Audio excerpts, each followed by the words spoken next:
Good morning, Knicks Nation. What's left of the morning. I hope today is Wednesday, February 18th, 2026. I hope you're all safe and healthy today. I hope your families are safe and healthy and that the needs of you and your family in terms of food, shelter, clothing, as well as health are being met today. Blessings upon those that work in the area of health, working along with first responders every day, risking life to save lives. Those also that pick up garbage, keep places, cities, streets, towns clean. Those that make deliveries for our convenience. Double blessings on the men and women out here trying to help rescue, deliver, and recover teenagers and children, victims of child molestation and pedophilia. Those that are helping the people that are victims of prostitution, child prostitution, pornography, child pornography, human trafficking, and sex slavery. Double curses on the perpetrators, profiteers, and perverts that create the demands that cause these industries to exist. Finally, double blessings on the homeless. More than 700,000 men, women, children, families, senior citizens, military veterans, homeless in the United States of America. Blessings upon them, for theirs is the kingdom. Today, I want to give props and promote Leon Rose as Executive of the Year. And again, I mention this often, but in today's media society, in the society of media and instant gratification, instant analysis, instant judgment, people lose the idea of looking over a longer term, planning over a longer term, analyzing over a longer term. Generally, the analysis is based on the instantaneousness of the news in the moment. So, for example, when the Knicks were going 2-11, there were idiots, and I say idiots, some of y'all don't like it, not that I care, but idiots calling for Leon Rose to be fired. Again, it's instantaneous, short-sighted, lack of vision, lack of understanding, lack of any long-term knowledge or planning. Just instantaneous. Or if a player has a bad game or a bad week, they're calling for the player to be traded. Instantaneous, lack of understanding, short-sighted. But with respect to Leon Rose, I want to say, first off, for those, before you ask, no, I'm not promoting Mike Brown as Coach of the Year. I'm not saying Mike Brown did not do a tremendous job. He's under a lot of pressure, especially in New York, for all the reasons I just mentioned, and he's expected it's failure unless he gets to the Eastern Conference Finals, and the expectation is, according to the owner, to get to the finals. So he's under a lot of pressure. We got to give him props, but I got to give props in terms of Coach of the Year where it's due. I did not expect the Boston Celtics to be battling with us in the top three of the Eastern Conference without Jason Tatum. You got to give the coach props, the staff at Boston props. As much as we hate Boston, I don't wish Boston any good, but you got to give props where it's due. Mazzulla has done a tremendous job taking over from Ime Udoka. And you know all that story. They were doing real well under Udoka, as the Rockets are, because Udoka's a great coach. He has some other issues, as we know, but he took over for Udoka and proceeded in the same kind of scenario that Brown took over. He took over for Udoka and was expected to make the final, and they won the chip. So I got to give Mazzulla credit as Coach of the Year. I don't see any other coach that has been dealt with that. Your biggest player, I mean, Brown is a great player, Jaylen Brown, but their greatest player is Jason Tatum. And without their best player, here they are, top three in the East. So props to Mazzulla. But in terms of Executive of the Year, to me, as I mentioned, in the three major sports that I follow, which is baseball, football, and basketball by far the most. I follow baseball and football very much less. So IWA, did you see, I don't always pay attention to baseball and football. Usually it's New York sports. There's be Giants, Jets, Mets, and even Yankees. But it's always New York Knicks. So many people don't understand that in these sports, I can't speak for hockey, I can't speak for soccer or football, as they say in foreign countries outside the United States. I can't speak for that, but I can speak for these three. All championship teams begin with great management. It doesn't begin with great players. It begins with great management. Okay? In the multitude of counsels, plan war, is what the Bible says. So you gotta have counselors, wise generals that's planning the strategy that's going to start with the front office and trickle down to the coaching staff and then to the players. You must have a front office with a vision and a plan.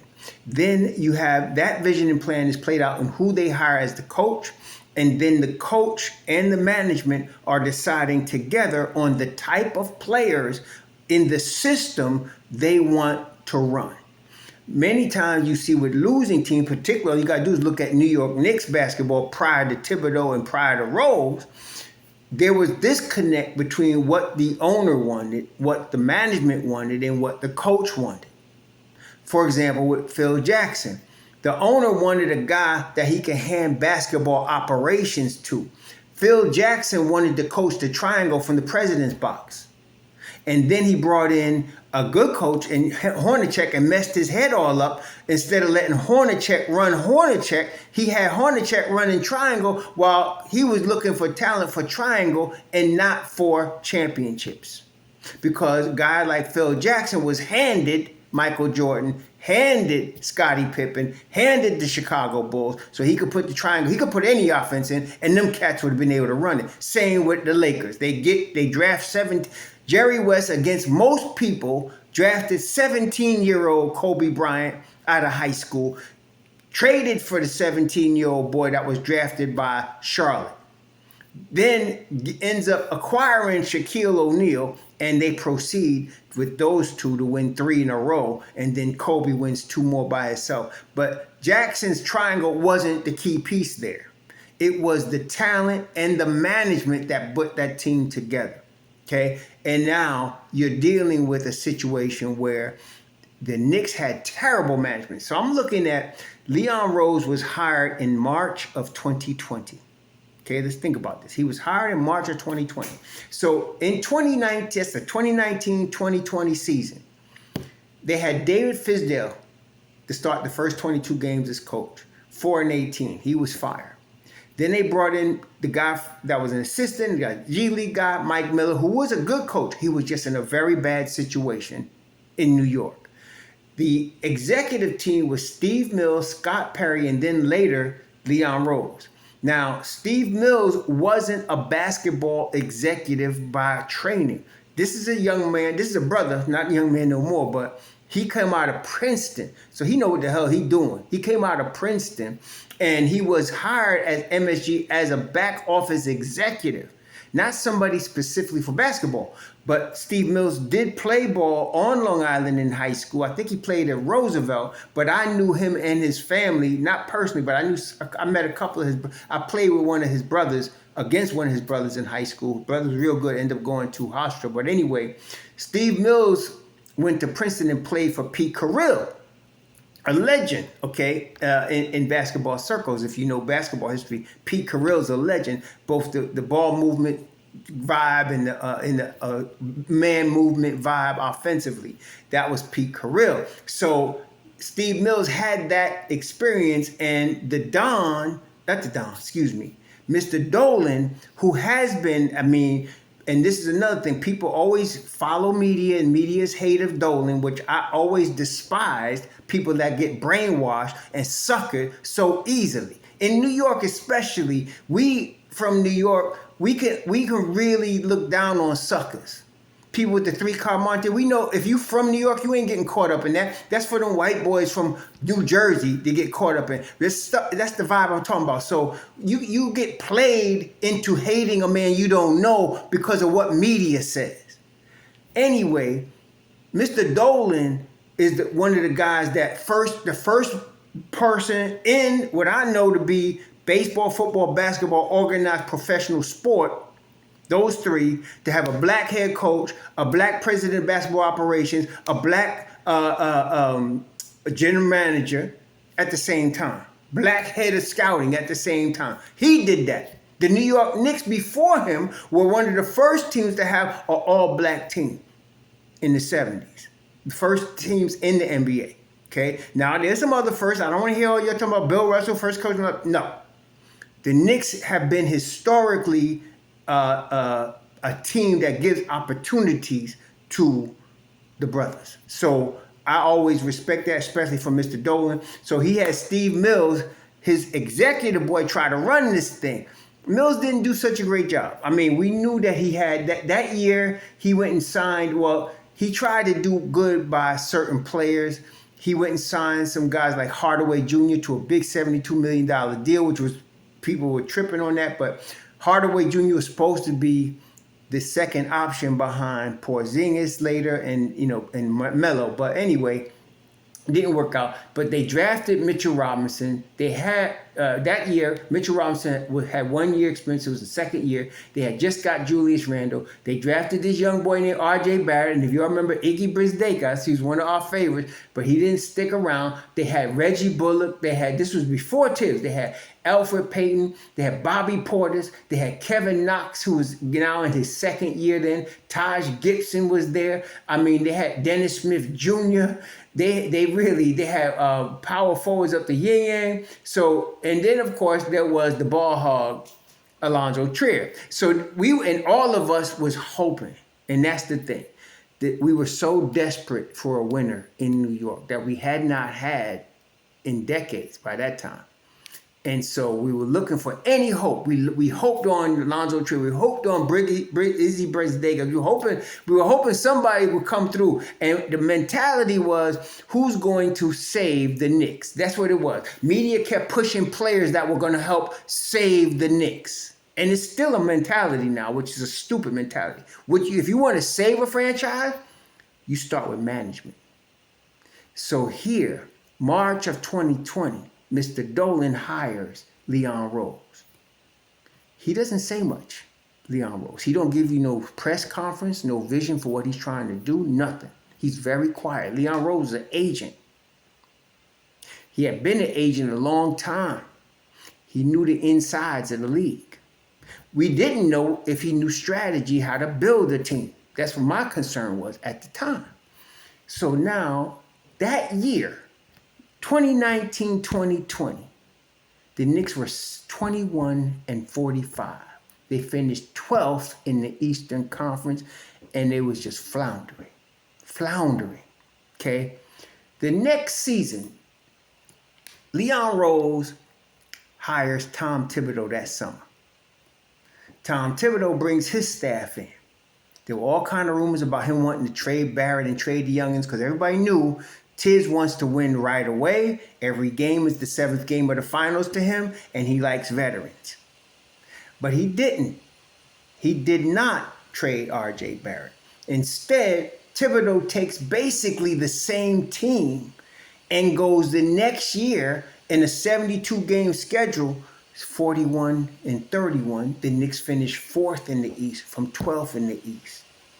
Leon Rose hired Tibbs. That 2020-21 season, Leon Rose started also ran players into second-round picks and gathering picks and gathering picks. And Steve Mills, to his credit, promised one thing. He said he would never trade first-round picks because Isaiah Thomas had left a nightmare in New York, giving away first-round picks for has-been or no talent or under-talented people and costing us future.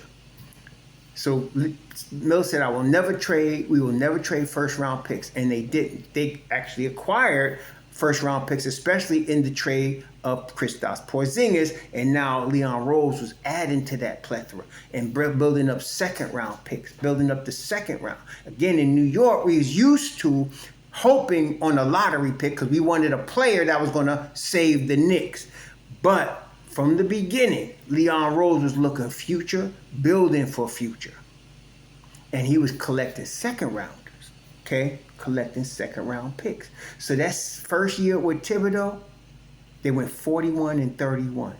They were 4th in the East. Now, they lost in the first round to Atlanta, and most people was tripping on Tibbs, on Leon Rose that time, not remembering the previous year we were 21-45. Anyway, next year, they go 37-45 because Leon Rose figures we need shooting, and he adds Kemba Walker and Evan Fournier. They weren't Tibbs style people. There was a disconnect. Made a mistake. And we went from 4th in the East to 11th in the East, 37-45. Of course, people was crying for Tibbs' job, Leon Rose's job, but they stuck with the building program. Tibbs' third year, 47-35. They finished 5th in the East. They lose to Miami in 6 games. Miami ended up going to the finals that year. Then the following year, 23-24, they finished 2nd in the East with a team that was riddled with injuries. That was the first year they started really using Deuce McBride, who Tibbs handpicked. And the culture they was trying to build was a defensive culture. That year, the Knicks' defensive rating was 10th. Their net rating was 5th. Their offensive rating was 7th. They were top 10. And so with top 10 in offensive rating, defensive rating, net rating, all people could talk about was that they were last in pace, as if that matters when you're 2nd in the conference. Anyway, they lost again in 7 games to Indiana that year. Okay, that was the year we did not have Juju because of the shoulder thing, and even Brunson was hurt because of the ankle, if you recall. So now, the last year of Tibbs, they go 51-31. They finish 3rd in the East. Again, their net rating is 8. They're 5th in offensive rating. The defensive rating suffered. It was 14th because now we got to adjust to Cat and Brunson, who were defensive liabilities that Tibbs had to work with.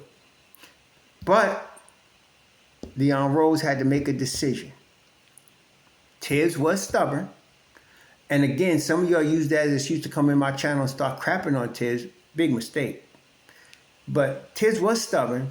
But the biggest problem is that the Don had went and built this squad now. That year, okay, you had Precious, OG, who you traded for. You traded away RJ. You traded away quickly. And then you got Jalen Brunson, who at that point, he was with the Knicks. I think that was his 2nd or 3rd year with the Knicks. You got Josh Hart. Now you had a team, and then you went and got Karl Anthony Towns for Julius Randle and DiVincenzo. These were big moves. These were moves built for championship. Again, when they got Towns, the Don was planning on a 4-year window for championship. You win one Look, the last time the Knicks won a championship was more than 50 years ago, and we still celebrating that. You win a championship in New York, and you are a god forever. It ain't like we the Celtics and got umpteen championship or the Lakers. The Knicks have 2, and it was 50 years ago. So you win in New York, you're a hero. So they had a 4-year window to win one, which now we're in year 2 of that 4-year window. Again, most people don't see that because they're too short-sighted and they running with this stupid media, instant short-sighted analysis, if you want to call it that. But then they expected to play more guys because you had Precious, who didn't get a lot of time down the stretch when he had in service to the Knicks the year before when everybody was hurt and they came in 2nd in the East. He was balling. Now all of a sudden his time was getting shortened. Okay, then you had not Josh Hart, but you had Deuce, you had Cameron Payne, you had Landry Shamet, who was hurt a lot of times. You had Jericho Sims, but he wasn't that his Tibbs. You had DeLon Wright. He wasn't making full use of these guys during the course of the year. Okay, it was his starters and maybe 2 guys outside of the starters, and that would generally be Deuce and sometimes Precious, sometimes Jericho. And then Mitchell was out most of that year. So they let go of Thibodeau. That's a huge risk that Leon Rose take. Huge gamble. But he already started the gamble with the acquisition of Cat. So now he has a championship window that's open. He's in now, and at the end of Cat's first year, now he had 3 years to get this done. He hires Mike Brown. That was a big, big risk because Mike Brown, although he's had a couple of teams that were defending good defensive teams, for the most of his career, his teams have been good offensive but not defensive. They always start with and finish slow, including his Kings team. They were a great offensive team. Couldn't play no defense. He got fired in the second year with them. So after being coach of the year. So there was a risk. But Mike Brown had been coaching a long time, had coached a couple of teams that did play defense. And biggest thing was that he spent a lot of time in Golden State with a championship coaching staff, championship management team. He learned, we assume or hope he learned from that experience. He also spent time in San Antonio with Pop. That with the resume as far as the length of coaching experience he had, and the fact that he was more willing to communicate and be collaborative, that's why he's now head coach of the New York Knicks. Now, has it been smooth ride? No. But it's never smooth in New York, especially with y'all. It's never smooth. But have they advanced in some area? Of course. I mentioned they're top 10 in 8 different categories under Coach Brown. Now, their record's a little bit less than it was under Tibbs, but that don't matter. What we really want to see is where we at in June, not where we at in February. It's good that we're third in the East right now, but we're really interested in being first in the NBA in June, okay? Now, are we going in that direction? As I mentioned yesterday, they definitely are. The Knicks are headed in that direction right now, okay? And so they're on an uptick. The Don again, he makes some brilliant moves to go get Jose Alvarado when he knew Deuce wasn't coming back. He didn't let that, and again, to his credit, he did not let the media know exactly what was going on with Deuce. He gave enough information so that the NBA would not fine him. You got to let the NBA is a rule. You got to let them know if your players are available, and if they're not, you got to tell them why. You can't just sit them for the playoffs because you can't just sit them because you're tanking. Obviously, you got to have a legitimate reason. So Deuce had hurt his ankle, and he did hurt his ankle seriously. He was out for 8 games. So now they kept listing him as ankle management when they knew all along there was something more serious, but they didn't have to list that because they had the ankle. So no team was aware that Deuce was going to be out long term. In fact, when you keep listing him as ankle management, you expect him back any game, as I did.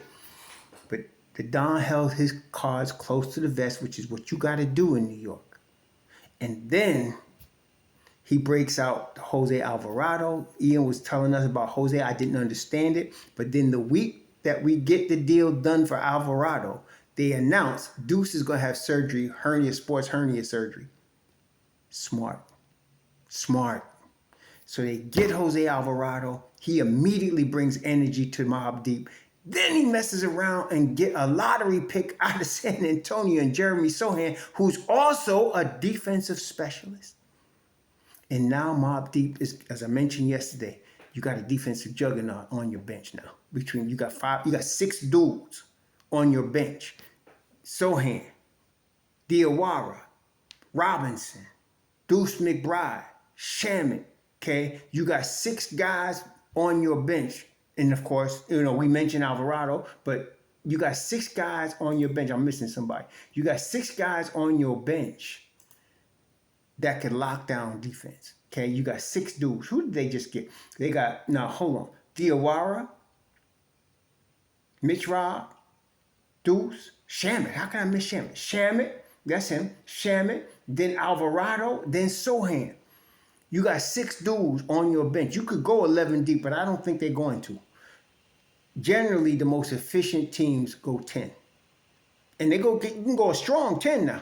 Like I said, if you go 30 minutes a player in the starting unit, that leaves another 90 minutes. You can go 18 minutes for 5 guys on your second unit.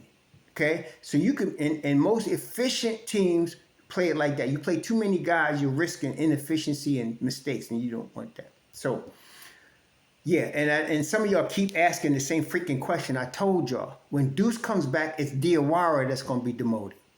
Nobody else. And no, Sochan's not starting. Some of y'all, I would start Sochan. Some of y'all are just loony, man. Shamet is your starter when any starter is out that's not a center. Okay, Shamet is your starter. So if OG is out, Shamet's your starter. If McCall is out, Shamet's your starter. Okay? So only one that's not is if Deuce is available and Brunson is out, you're going to start Deuce. That's it. Okay? Sochan is going to be a permanent rotation dude unless he falls on his face, which I don't think he will. And so you're going to have that. But You got 5 solid dudes. Don did this. You got 5 solid dudes on Mobb Deep, plus your starting 5, which is +8, +9 already. Your starting 5 is like +8, +9, okay, for the year. So now you got Cat making adjustments to his second year with New York and a new coach, another new coach. He had new coaches in Minnesota. I think he's had 5 different coaches. And then you have now Tibbs last year, and now you got Mike Brown. So the boy has had to adjust to multiple coaches, multiple systems. But he's doing good. He's getting, and now what's he doing? He's doing what he knows best. Right now, he might be a little still getting acclimated to the schemes of Mike Brown offensively. But one thing this boy know how to do, clean up boards and be physical. That's what he need to do. All people was complaining about him, talking about, well, he need to not do stupid fouls. Do you want to win? Do you want him to be who he is, or don't you? Stop. And that's the thing in you. People keep trying to change what a player is for their little benefit, for their little coaching imagination. He's aggressive. He does stupid fouls, but he'll get you 20 and 10, and he'll horse boards, and you'll win games. Bottom line. So now that starting 5 played 248 minutes together. They're +8. Now you got a bench with 5 lockdown dudes. So even if somebody gets hurt, you got somebody to step in. The Don, there's no other. If some of y'all, please tell me, because I know y'all willing to. Is there any executive that has done what Leon Rose has done in the last 6 years? And especially this year where he adds Alvarado. They got no money. They just below the second apron. And with that, he ends up changing Yabusele mistake into Alvarado and Jeremy Sochan, the number 9th pick in the draft. He's the executive of the year. To me, there's no question. Okay, there's no question. Sam Presti is always up there, but now Sam Presti's team is established. They don't want to chip, so okay. Okay, he's always up there. I don't see any other team that has made the moves the Knicks have had and been successful like this. None. Okay, so I give Coach of the Year to Mazzulla, but I give Executive of the Year to the Don. If he don't get Executive of the Year this year, I mean, the Knicks have to lose in the first round. But even if they did, I would still give him Executive just for the moves that he made, but they ain't going to lose in the first round. So, yeah, we got the Don. I don't want to hear nobody talking about firing him the next 3-game losing streak they have. I'm not trying to hear it from you short-sighted, mentally unstable people. This man is a genius in the front office, period. Just based on what he has done from 2020 to now. Appreciate, recognize. Sure.